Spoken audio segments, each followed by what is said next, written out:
Salut, bienvenue pour une nouvelle vidéo et pour un nouvel update lecture. Je suis à la ramasse en termes d'update parce que j'ai beaucoup lu en février, j'ai quand même pas mal lu là sur ce début mars. Pour rappel, en février j'ai lu un livre par jour, donc j'ai lu 28 livres en février. Donc non, j'ai pas fini de vous parler des lectures de février et puis j'aurais bien aimé faire une vidéo par jour plus tôt, mais vous l'aurez compris, mi-février, entre mi-février et mi-mars, je ne pouvais pas me permettre de faire une vidéo par jour. À un moment donné, je ne peux pas faire les cartons, faire une vidéo par jour en même temps, ce n'est pas possible. Voilà, à l'heure où je filme, j'ai pas encore eu de retour sur les premières vidéos que j'ai filmées dans cet appart par rapport au son, par rapport au cadrage, par rapport à la luminosité. Donc si vous avez des retours à me faire, franchement, n'hésitez pas, je prends parce que c'est un truc que j'avais jamais fait, mais j'ai en plus touché un petit peu les réglages de la caméra. Oui, je n'aurais peut-être pas dû, mais écoutez, voilà. Bref, donc on est parti pour un update lecture. La particularité pour moi, c'est que ça fait longtemps que j'ai lu ces livres. C'est-à-dire que normalement, quand j'ai du retard comme ça, en termes d'update, c'est du retard uniquement pour vous. Ça veut dire qu'entre le moment où j'ai lu le livre et le moment où la vidéo update sort sur la chaîne, il y a du temps qui s'est passé. Mais pas entre le moment où j'ai lu le livre et le moment où je filme la vidéo. Je sais pas si vous voyez ce que je veux dire, mais là, au moment où je filme, ça fait longtemps que j'ai terminé ces livres-là. D'ailleurs, je sais quand est-ce que j'ai terminé le premier, puisque je l'ai terminé mi-février. Le premier livre que je vais vous montrer, c'est le premier livre que j'ai terminé après la rupture. Oui, voilà. Écoutez, bref. Donc, ça fait longtemps. Mais je vais essayer de me rappeler, de faire appel à mes souvenirs pour vous résumer et vous donner mon avis sur ces livres. C'est quand même le but de l'update. Le premier livre n'est autre que Le Roi au cœur de pierre de Missa Miliko. Et même si j'aime pas ce terme, on est sur une romantécie pure et dure, j'ai envie de vous dire. En fait, j'aime pas ce terme. Vraiment, ça me bloque quand tu me dis c'est le romantécie. Je sais pas pourquoi, mais j'ai bien aimé cette histoire, vraiment. En gros, ici, on va y rencontrer, comment s'appelle-t-il ?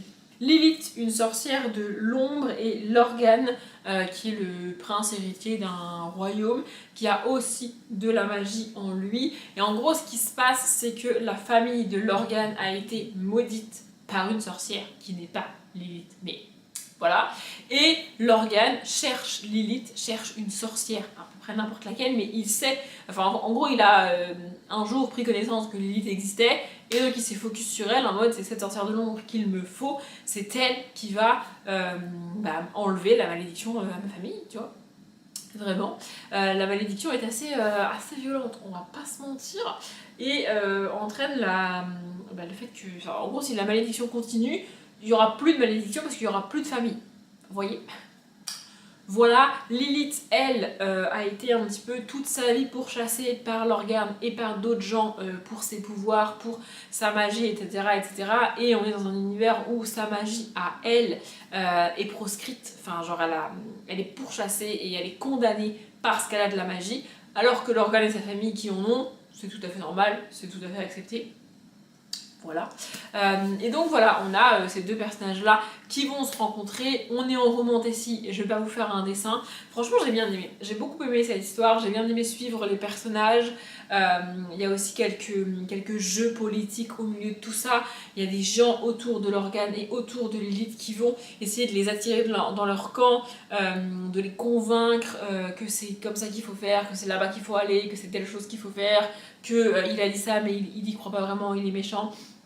Elle a fait ça mais elle a pas fait exprès, et enfin vous voyez, il y a des gens autour d'eux qui vont vouloir être proches d'eux pour se servir de leur pouvoir et avoir le pouvoir à leur place. Je sais pas si vous voyez ce que je veux dire.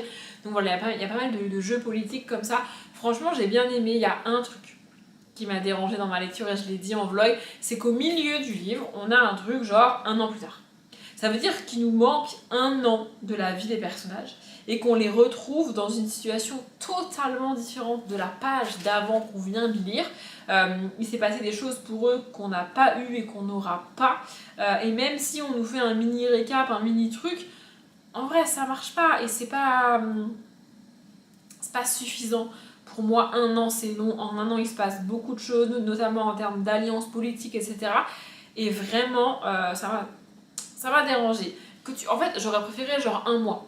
1 mois, c'est ok, Ça, mais 1 an, je trouve ça extrêmement long.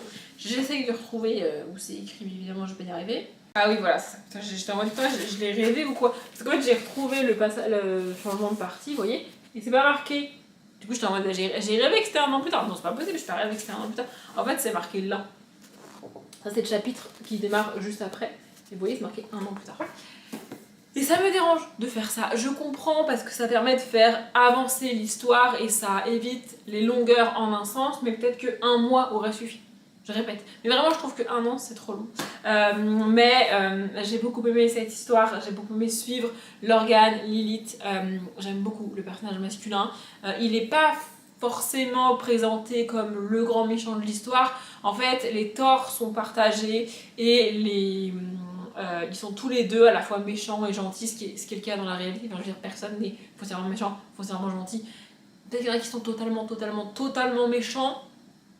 Je suis pas vraiment convaincue. Enfin bref, j'ai beaucoup aimé ce livre, en tout cas. Ensuite, j'ai lu Pas folle la bestiole, donc c'est le tome 2 de L'étrange village de l'arbre poulpe de Anne-Gaëlle Balp et Séverine Vidal. Comme le tome 1, il y a 2 histoires dedans. Donc, la première, c'est Harry à tout prix. Et la deuxième, ça doit être... Ah non, la deuxième, c'est Attention, déglinguite. C'est parce qu'avec les titres, je me rappelle des histoires. Donc ça veut dire que ça m'a quand même marqué. En gros, ici, on est dans un village avec un arbre au milieu du village, un arbre magique. Et chaque famille du village a un pouvoir particulier. Nous, on va suivre un groupe d'enfants donc issus de familles différentes. Il y en a une qui est invisible, elle est visible genre 5 minutes par jour seulement. Il y en a un qui s'est volé, l'autre, en gros, elle parle et vit comme au temps des westerns. C'est un pouvoir un peu nul, mais écoutez, bref. Et l'autre famille, ils ont des créatures, enfin des créatures, non, des animaux qui sont leurs compagnons. Genre sa grand-mère a une araignée en compagnon, voilà. Un animal domestique, hein, vraiment. Lui, je sais plus ce qu'il a, mais voilà, on suit ça. Et donc, à chaque fois qu'il y a une nouvelle famille qui arrive, le but, c'est de savoir quel est leur pouvoir. Et voilà. Donc dans la première histoire ici, Harry à tout prix. Harry, c'est le personnage qui vit au temps des westerns et en fait elle disparaît. Ses amis la cherchent partout, ils ne la trouvent pas, ils étaient censés se rejoindre à tel endroit à telle heure et elle n'est pas venue, ils vont chez elle et elle n'est pas là. Du coup ils la cherchent, ils font une espèce d'enquête, etc. Ils finissent même par prévenir les adultes parce qu'à un moment donné ils se rendent compte que c'est grave et qu'il faut faire quelque chose, tu vois. Et donc voilà, tout l'enjeu c'est de comprendre où elle est, qu'est-ce qui lui est arrivé. Je n'ai pas précisé, mais évidemment dans cet univers il y a également des grands méchants qui en veulent à l'arbre et au pouvoir de l'arbre et qui s'en prennent régulièrement au village. Avec ces éléments, vous avez les infos normalement. Et voilà, franchement j'ai bien aimé cette nouvelle. Et la deuxième, il y a une nouvelle famille qui arrive au village et donc le jeu c'est de chercher quel est leur pouvoir, qu'est-ce qu'ils font, etc. Mais aussi et surtout, il y a un événement qui va se passer qui va déglinguer, d'où le titre de la nouvelle, Déglinguite, qui va déglinguer tous les pouvoirs des gens. Et en fait, les gens vont inverser leur pouvoir, ce qui est très perturbant au quotidien, du coup.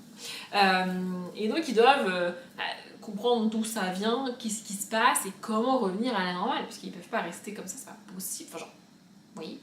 Donc, voilà, c'est ça qu'on suit. Franchement, j'aime bien ces univers-là. C'est un petit peu barré, un petit peu déjanté, comme c'est le faire Anne-Gaëlle Balp.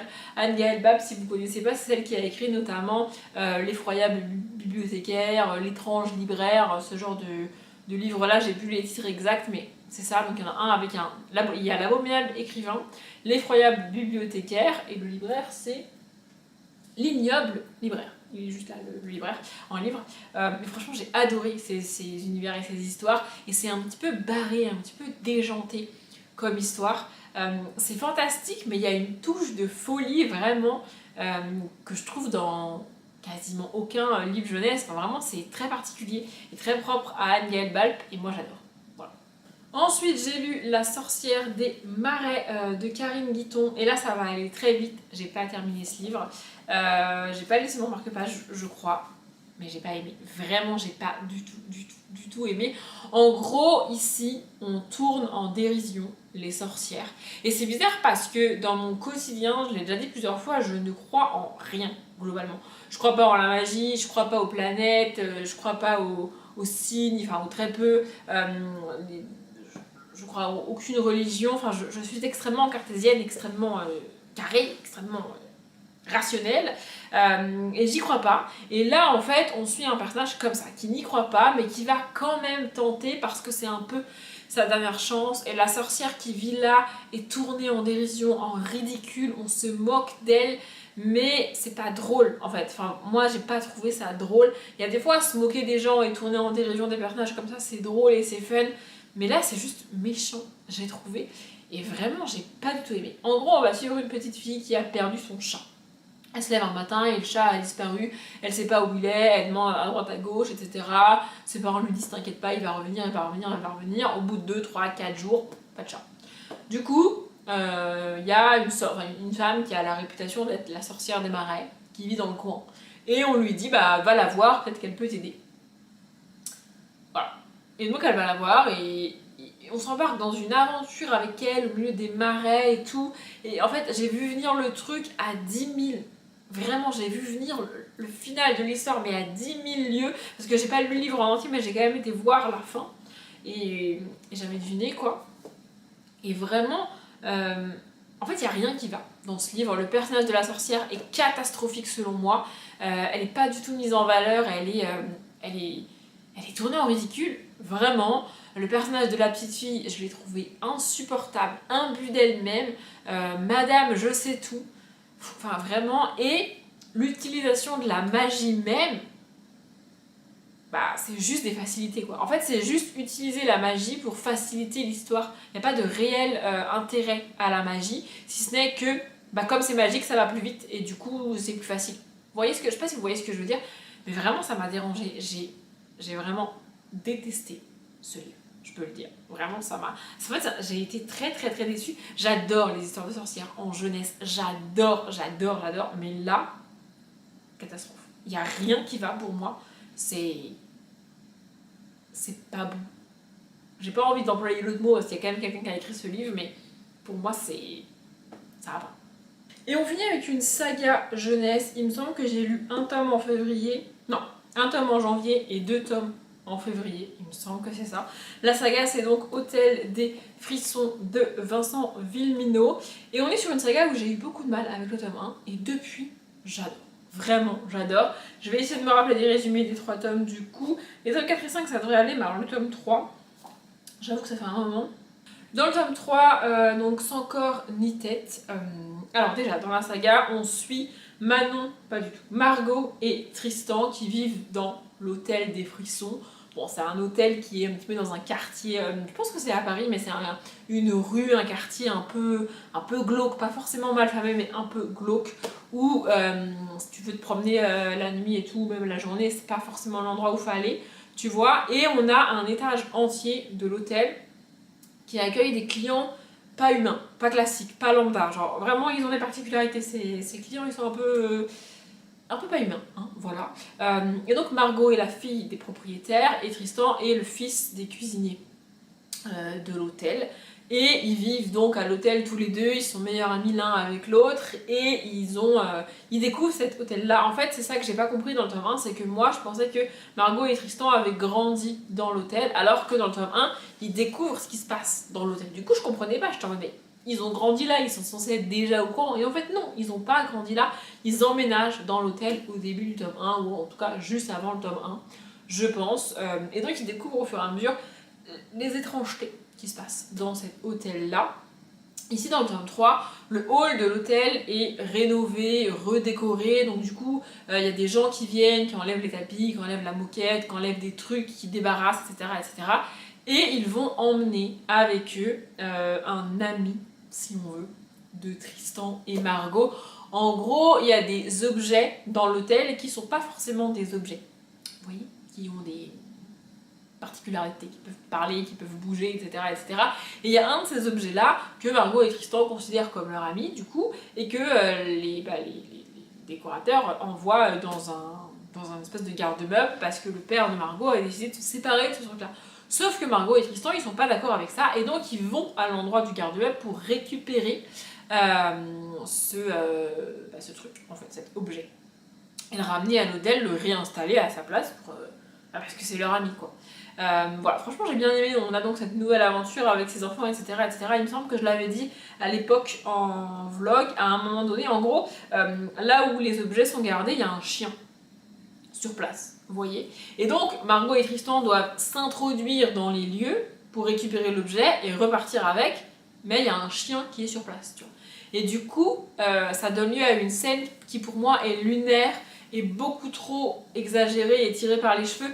Je comprends pour la situation, pour l'histoire et pour le côté suspense, le côté un peu aventure, ok.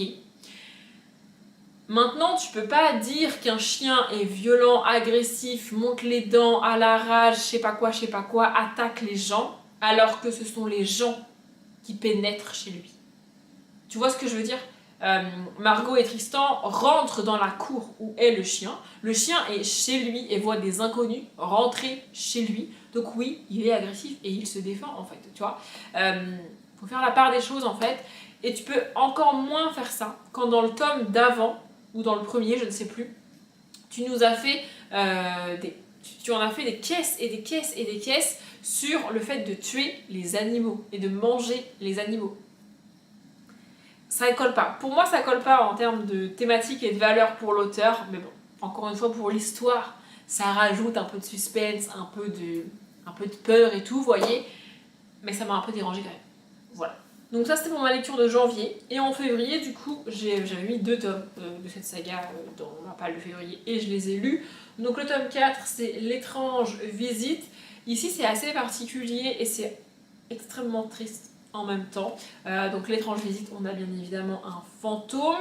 Je vous ai parlé du père de Margot, je vous ai pas parlé de la mère de Margot parce que la mère de Margot est décédée malheureusement. Et donc dans ce tome-là, Margot va recevoir la visite d'un fantôme. Voilà, l'étrange visite, c'est vraiment très particulier. Ce tome-là est assez creepy quand même. Pour Halloween, ce tome-là précisément est vraiment, vraiment parfait. On n'est pas à Halloween, mais on est en plein dedans quand même. Voilà, donc il y a cette visite du fantôme qui vient voir Margot, qui lui demande quelque chose. Et Margot sait pas si elle doit l'aider, pas l'aider, lui dire, pas lui dire, en parler à Tristan, etc. etc. Franchement, voilà, on est en plein dans ce fantôme, et ce fantôme pas forcément bienveillant. Parce qu'en jeunesse, on est habitué à avoir des fantômes gentils, des fantômes mignons, des fantômes sympas. Ici, c'est pas le cas. On est franchement sur un fantôme ultra flippant, ultra malaisant. Vraiment, il est malaisant le fantôme. Et Margot reste une petite fille, elle est un peu perdue, elle sait pas trop quoi faire. C'est un sujet difficile pour elle, elle a pas forcément envie de parler de sa mère tout le temps. C'est aussi un sujet un peu tabou avec son père parce que lui aussi est triste, vous voyez. Donc c'est très difficile pour elle. Vraiment, ce tome-là est très, très difficile, mais j'ai bien aimé. Voilà. Et le tome 5 est à l'inverse très drôle, j'ai trouvé très très fun. Ici en gros c'est la rentrée des classes, donc Margot et Tristan retournent à l'école et dans un placard de l'école ils vont trouver un vieux squelette. Mais vous savez c'est le squelette d'école, donc le truc il est sur roulette avec vous voyez, qui le maintient et tout, c'est des squelettes de l'ancien temps un peu pour apprendre l'anatomie, tout ça aux enfants. Et donc ils trouvent ce squelette dans le placard et ils se disent ça ferait un super ami à notre pote de l'hôtel qu'ils ont récupéré dans le tome 3 d'ailleurs. Vous voyez, cette personne du coup qui est à l'hôtel reste à l'hôtel tout le temps et s'ennuie un petit peu. Margot et Tristan passent du temps avec lui, discutent et tout, mais toute la journée ils sont à l'école. Et donc il s'ennuie lui tout seul à l'hôtel. Et donc quand ils voient le squelette, ils se disent on va lui ramener, on va les présenter tous les deux, ça va être chouette, ça va être cool. Sauf que le squelette disparaît.